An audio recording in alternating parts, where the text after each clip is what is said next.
Hi everyone, దొండకాయ fry టేస్టీగా హెల్దీగా సులభంగా ఎలా తయారు చేసుకుందామో చూద్దాము. ఇది పప్పుచారులోకి, రసంలోకి, చిన్న పిల్లలు కూడా బాక్సుల్లోకి చక్కగా తినేస్తారు. పాతలాకోకుండా కొంచెంగా వెరైటీగా. దొండకాయని తీసుకున్నానండి. 1/2 కేజీ.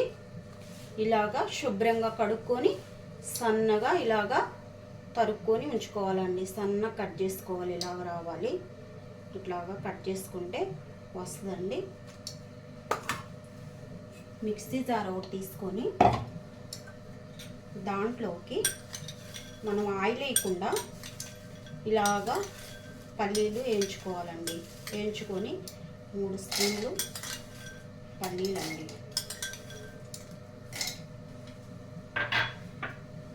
మనము క్యారెట్ తురుముకుంటాం కండి, అలాగా ఈ కొబ్బరి ముక్కను కూడా సన్నగా ఇలాగా తరుక్కొని 3 స్పూన్లు ఇది కూడా అలాగా వేసుకున్నానండి.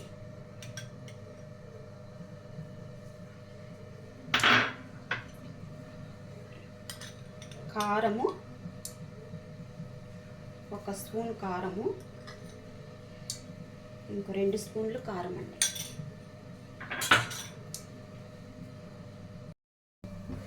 కళాయిని పెట్టుకున్నానండి. ఆయిల్ పోసుకుంటున్నాను చూడండి.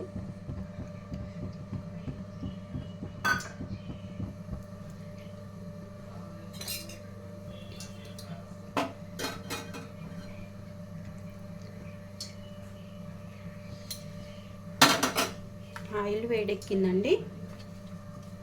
ఇవిగో దొండకాయ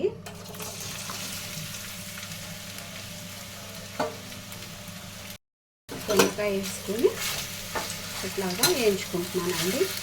ఈ దొండకాయ ఏంటంటే పెద్ద మంట మీద మనము వేయించుకోకూడదండి.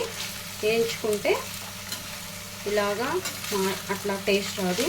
చిన్న మంట మీద పెట్టుకొని చిన్నగా కొంచెం వేయించుకుంటే చక్కగా మగ్గిపోతుందండి.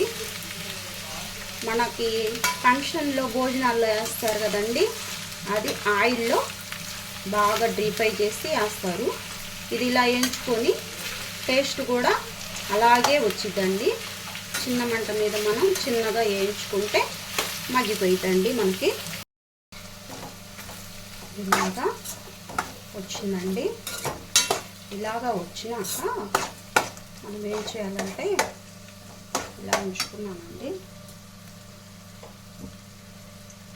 కరివేపాకు 2 రెబ్బలు తీసుకున్నానండి. వేసేస్తానండి. మధ్యలో ఉంచుకుంటే అది చక్కగా అది కూడా ఆయిల్లో ఫ్రై అవుతుంది.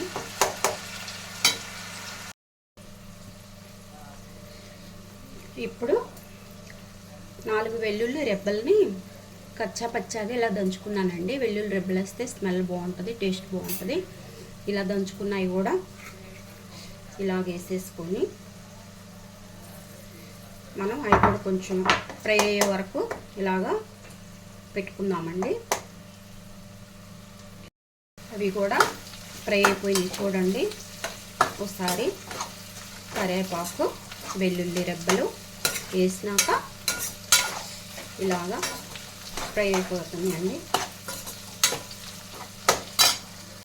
ఇదండి వేగినాక ఇలా వచ్చినాయండి. చక్కగా వేగిపోయిందండి. మనకు తెలిసిపోయింది. ఇలాగా కలరు బ్రౌన్ కలర్లోకి వచ్చేస్తున్నాయండి. మనం ఇందాక రెడీ చేసుకున్నాం కండి మిక్సీలో పొడి చూడండి. ఇలాగా ఇందాక పల్లీలు అవి వేసుకొని ఆ పిండి లాస్ట్ వేసేసుకున్నామండి.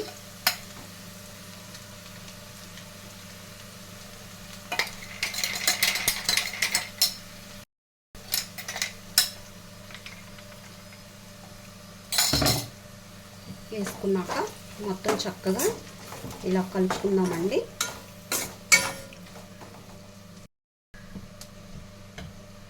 కొంచెం పసుపు,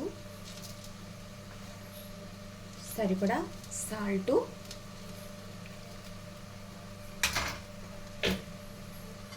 మొత్తం ఇలాగా అయిపోయిందండి.